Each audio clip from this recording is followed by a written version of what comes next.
Vamos lá para análise macro. Bom, já começamos aí com Casas Bahia pedindo recuperação extrajudicial aqui no Brasil, com os seus principais credores ali. Também tivemos o Elon Musk indo para a China e fazendo um acordo lá que já fez a Tesla disparar nessa madrugada mais de 7%. Além de tudo, a gente tem aí as famosas incorporadoras chinesas lá do setor imobiliário delas, empresas chegando a disparar 10% por um fato que aconteceu por lá, e o iene, que é a moeda do Japão, se lembra dela? Então, que estava no pior nível dos últimos 34 anos, nessa madrugada deu uma disparada aí, se valorizando frente ao dólar, e eu vou explicar o porquê, né? Tudo que está rolando por trás disso, e obviamente, né? Trazer aqui para o Brasil e o que tudo isso que está acontecendo vai refletir para a nossa bolsa aqui hoje e para o movimento dela, né? Então, já começando pelo cenário aqui interno, que foi o fator das Casas Bahia ter pedido recuperação extrajudicial frente aos dois principais credores dela, que é o Banco do Brasil e o Bradesco. Isso equivale a 4,1 bilhões de reais. E, além de ela ter feito esse pedido, agora ela vai fazer uma videoconferência hoje mesmo, né, para esclarecer e detalhar tudo isso. E isso faz parte desse processo que não é agradável, né, das varejistas aqui no Brasil, que estão se enrolando cada vez mais e está quebrando uma atrás da outra. Basicamente é isso. Então, para a nossa bolsa não é bom esse cenário, né, porque é uma empresa em si, mas contamina o setor, né, causa pessimismo para o setor de varejo brasileiro e acaba precificando ruim para a bolsa, né? Mas não é algo que vai fazer o preço absurdo para hoje, porque as outras coisas pelo mundo estão mais para ajudar do que para atrapalhar. Então, lembrando que essa semana ainda teremos aí balanços dos grandes bancos aqui no Brasil e outras empresas também. E já para falar do cenário lá dos Estados Unidos, a questão do Elon Musk foi que ele se reuniu com o primeiro-ministro chinês e conseguiu resolver a questão lá do software de carros autônomos, sabe? Aquela situação lá de deixar o carro andar sozinho. Então, lá na China ele conseguiu resolver essa situação fazendo uma parceria com a empresa Baidu lá dentro, e aí, obviamente, vai receber autorização do governo chinês lá para poder difundir esse software nos carros dele por lá, e já fez as ações da Tesla dispararem mais de 7% só nessa madrugada. Então, tudo isso vai favorecer o cenário das empresas de tecnologia lá dos Estados Unidos, né? Porque acaba gerando uma reação em cadeia por lá.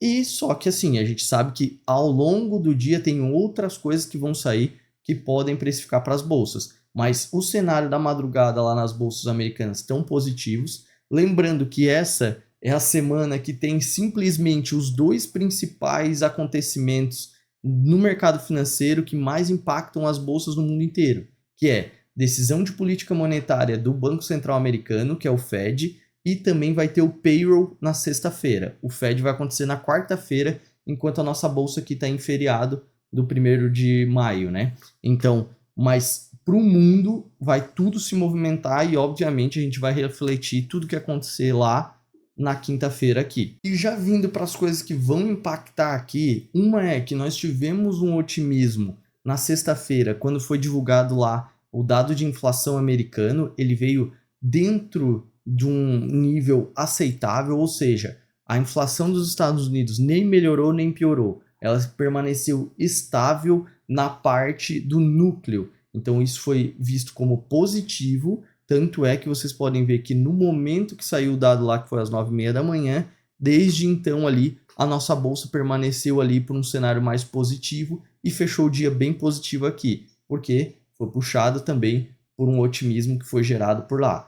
Obviamente que para hoje a gente tem outras coisas que podem movimentar o mercado, mas o cenário está muito mais ainda para um cenário positivo do que pessimista. Por conta também da China, como eu comentei, a China teve as incorporadoras chinesas lá, as do setor imobiliário, elas dispararam, teve algumas que chegaram a disparar aí até mais de 10%, porque uma das províncias chinesas falou que não vai mais avaliar a qualificação dos compradores de imóveis por lá. Então, óbvio, né, se diminui a restrição para a qualificação de compra de imóveis, em tese, diz que as vendas podem aumentar por lá e, óbvio, as empresas do setor imobiliário dispararam por lá. Já para o cenário ali do ien que eu comentei, que é a moeda japonesa que estava no pior nível dos últimos 34 anos, hoje nessa madrugada teve uma disparada frente ao dólar. Agora, basicamente, ela já estava subindo frente ao dólar mais de 1,6%, ou seja, o dólar estava caindo frente à moeda do Japão. Então ela estava se valorizando frente ao dólar, e isso tem grandes possibilidades de ter sido aquela famosa intervenção do Banco Central japonês, que é o BOJ. Só que o ministro de Finanças não quis comentar nada sobre o que aconteceu. Então existe essa desconfiança do mercado, porque o Banco Central japonês já vinha avisando que se perdesse muito valorização lá do ien frente ao dólar, ele ia sim entrar batendo forte. E foi o que aconteceu agora nessa madrugada, né? A primeira impressão é que foi ele, mas a gente vai ter que ver ao longo do dia. Só que isso, óbvio, ajuda a gente aqui no Brasil, porque gera uma pressão de queda para o dólar no mundo, né? Tanto é que o dólar frente às principais moedas está caindo levemente agora nessa madrugada, porque a maior parte está sendo puxado pelo ien, que está subindo frente ao dólar mais de 1,5%. Então a base é essa. Então, num contexto geral, tudo isso que aconteceu, tirando lá o fato das Casas Bahia, a gente ainda tem um cenário aí positivo para a abertura da nossa bolsa aqui e negativo para o nosso dólar hoje no dia. Só que a gente lembra que ao longo do dia as coisas podem acontecer e podem mudar o cenário, mas a princípio, para a nossa abertura, esse é o cenário. Lembrando que a única coisa que pode ainda atrapalhar isso é porque ainda está tendo aí muita intriga lá entre os poderes na parte da política, só que como nada se resolveu, não adianta eu comentar aqui porque não faz sentido a gente trabalhar em boatos, só quando tiver coisas concretas que eu trago aqui pra gente, beleza?